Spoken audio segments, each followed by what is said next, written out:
يا جماعة جتني أكلة فلسطينية مشتاق لها من زمان زمان زمان ما جربتها. هنفتح ونجرب معكم. الله أكبر،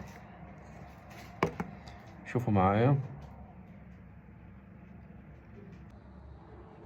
هذا هو المفتول الفلسطيني. طبعا في تركيا بنتغلب لنعرف نلاقي أكلة زي هيك. هو عموما نفس أو شبه بشكل كبير للكسكس اللي هو الجزائري والمغربي والتونسي والليبي، فصراحة مشتاق لها كثير.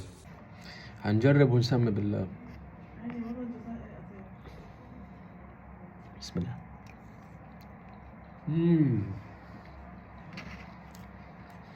والله زمان.